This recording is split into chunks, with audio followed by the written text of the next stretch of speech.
बढ़ते हैं। हमारे साथ पाइपर सरिका के फाउंडर और फंड मैनेजर अभय अग्रवाल जुड़े हैं, उनसे बात करेंगे। अभय जी, गुड आफ्टरनून। क्या मान के चलें कि worst is over for the market now और अब यहाँ से हम थोड़ा तेजी की शुरुआत कर सकते हैं? जी good afternoon Anuj. I think ये जो रैली है आज की इंडिया में नहीं ग्लोबल मार्केट्स में, वो क्लियरली फिर से पॉइंट करती है कि जो मार्केट को थोड़ी सी इंतजार है, थोड़ा सा भी पॉजिटिव न्यूज आई वेस्ट एशिया क्राइसिस के तो ये मार्केट क्लियरली ऊपर भागने को तैयार है, क्योंकि ओवरसोल्ड मार्केट है ये।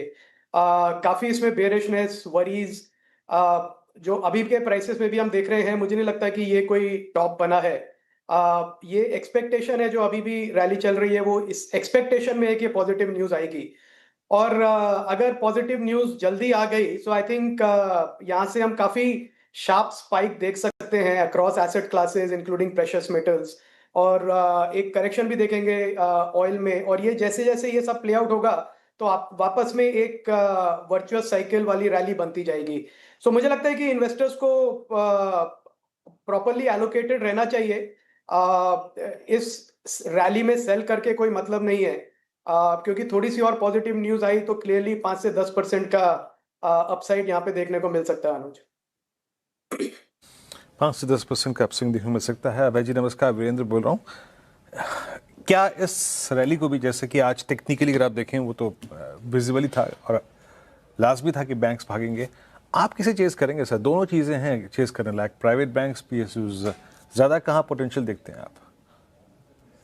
नहीं, मुझे दोनों जगह दिख रहा है पोटेंशियल वीरेंद्र। मुझे लगता है कि दोनों में रिटर्न्स अच्छी बनेगी, क्योंकि ये दोनों स्पेस ऐसे हैं जो काफी मैं कहूँगा रैली में पार्टिसिपेट नहीं किया, अंडर परफॉर्म किया मार्केट को, और सिस्टमेटिकली इंपॉर्टेंट है। प्राइवेट बैंक्स में मेरा प्रेफरेंस रहेगा rather than large cap banks. मैं अभी भी जो मिड साइज बैंक्स हैं या लार्ज मिड साइज बैंक्स हैं उनको फोकस करूंगा।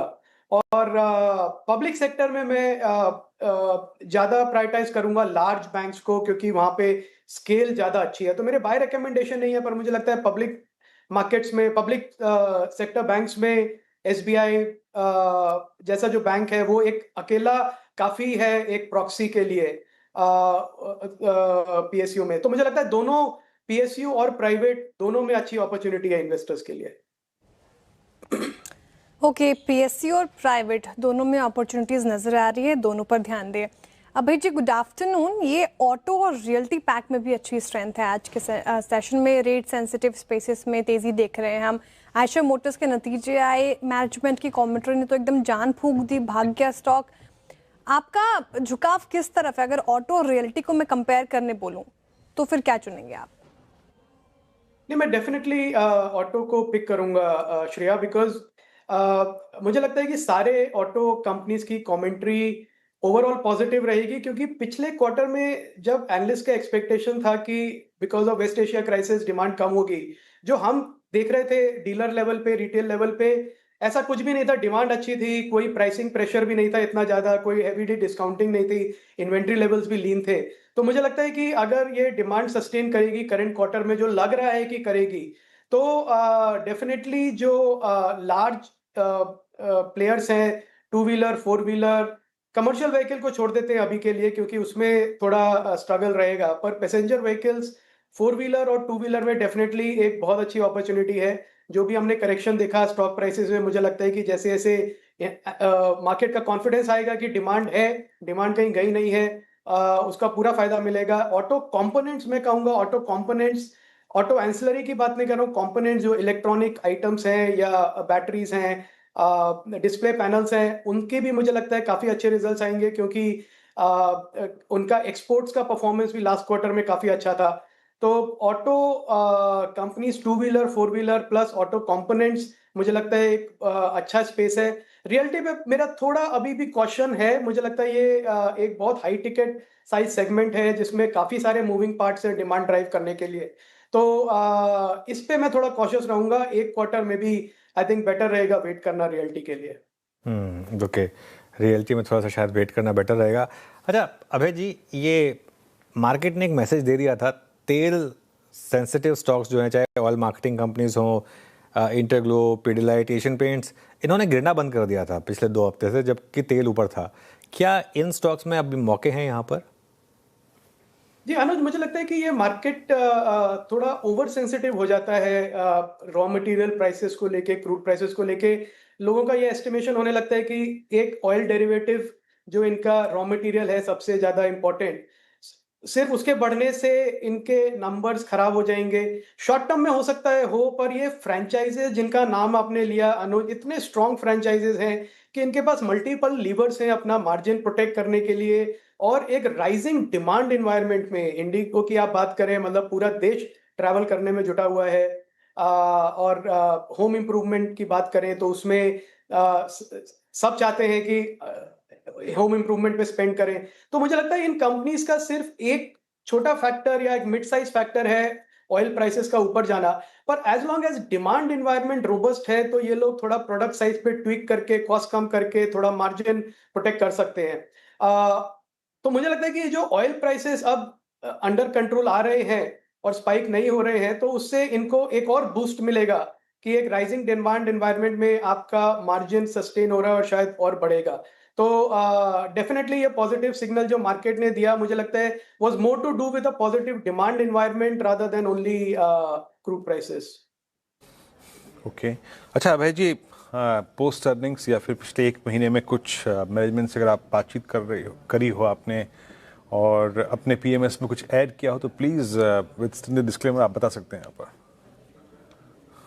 जी वीरेंद्र, आपको जैसे जानते ही हैं कि मेरा काफ़ी बायस है हमारी पूरी रिसर्च टीम का पिछले 3 साल से फार्मा की तरफ, और हम हमेशा मौके ढूंढते रहते हैं उसमें फार्मा साइड पे। तो इस समय पीएमएस अभी काफ़ी ओवरवेटेड है, हमारा ऑलमोस्ट 40% वेटेज है फार्मा स्टॉक्स में, जिसमें कि बड़े नाम भी हैं। हमारा मॉडल पोर्टफोलियो काफ़ी पब्लिक डोमेन में रहता है, मेरे बाय रिकमेंडेशंस नहीं है, पर उसमें दिवीज से लेके हमने सेनोरिस फार्मा ऐड किया था, फिर रिसेंटली साकार हेल्थ केयर ऐड किया जो कि एक स्मॉल कैप स्टॉक है, और विंडलास फार्मा हमने रिसेंटली ऐड किया। और उसमें ही फार्मा में ही हम और नाम ढूंढ रहे हैं। फार्मा के साथ मैं कहूँगा जो एक स्पेशलिटी केमिकल, एग्रो केमिकल और स्पेशलिटी केमिकल का जो एक कन्वर्जेंस है, वो भी मुझे लगता है कि काफ़ी अच्छा प्ले है, क्योंकि एनालिस्ट अभी इसको पॉजिटिवली इतना नहीं देख रहे हैं। तो उसमें शारदा क्रॉपकेम और धानुका एग्रीटेक ऐसी कंपनीज भी हैं जो फार्मा कंपनीज नहीं है, पर एक फिर भी एक केमिकल सुपर स्पेशलिटी केमिकल्स की तरफ जाती हैं। तो मुझे लगता है कि ये जो स्पेस है इसमें अच्छा रिटर्न मिलेगा लॉन्ग टर्म इन्वेस्टर्स को, और इस पे ही हमारा भी फोकस है Virendra. Okay, specialty chemicals farmers को लेकर काफ़ी पॉजिटिव हैं अभय जी आप। अच्छा, ये बहुत दिनों बाद इटर्नल और स्विगी जैसे काउंटर्स में मूव देख पा रहे हैं सर इस साल में। अब तक तो हालांकि बहुत ज़्यादा करेक्शन देखी है हमने दोनों ही काउंटर्स में। क्विक कॉमर्स में ये दोनों काउंटर्स, और आपका व्यू क्या लग रहा है सर आगे चलकर? क्या अब ये जो हमने प्रेशर देखा था वो अब धूमिल होता हुआ नजर आ रहा है आपको? ये देखिए श्रेया, मेरा मानना है कि ये कंपनीज एक बहुत ही इम्पोर्टेंट डिमांड को फिल कर रही हैं, तो इनका जो बिजनेस मॉडल है बहुत ही स्ट्रांग है। और दो ही कंपनीज हैं इस स्पेस में लार्जली, तो लीडरशिप भी एस्टैब्लिश हो गई है। और पूरा देश अब यूज्ड टू हो गया है क्विक कॉमर्स का, होम डिलीवरी का। At the same time I think अब इनको अपना वैल्यूएशन सस्टेन करने के लिए और यहाँ से वैल्यूएशन बढ़ाने के लिए अब क्लियरली ग्रोथ दिखाना पड़ेगा, क्योंकि जिस वैल्यूएशन पे स्टॉक ट्रेड कर रहे हैं वो एज्यूम कर रहे हैं कि इनका टॉप लाइन ग्रो करेगा 25 से 30% साल दर साल अगले 5-6 साल तक। तो अगर ये ग्रोथ आया तो डेफिनेटली ये स्टॉक्स रिटर्न देंगे, पर मुझे लगता है कि जहां पे हैं ये अभी स्टॉक्स जिस वैल्यूएशन पे, मार्केट कैप पे, वो ऑलरेडी प्राइस इन कर रहे हैं काफी रिटर्न। तो इन्वेस्टर्स को सिर्फ यही देखना पड़ेगा कि वो किस बेसिस पे इन स्टॉक से अब रिटर्न की एक्सपेक्टेशन कर रहे हैं। एट द सेम टाइम मुझे नहीं लगता कि इनमें ज्यादा डाउनसाइड है फ्रैंकली, बिकॉज बहुत ही स्ट्रॉन्ग लीडरशिप है इनकी एक हाई ग्रोथ स्पेस में। अभय जी, बहुत बहुत शुक्रिया आप इस कार्यक्रम में शामिल हुए सभी सेक्टर्स पे और आपके पीएमएस की कुछ नई फाइंडिंग्स पे बातचीत आपने करी। बहुत बहुत शुक्रिया इस कार्यक्रम में शामिल होने के लिए।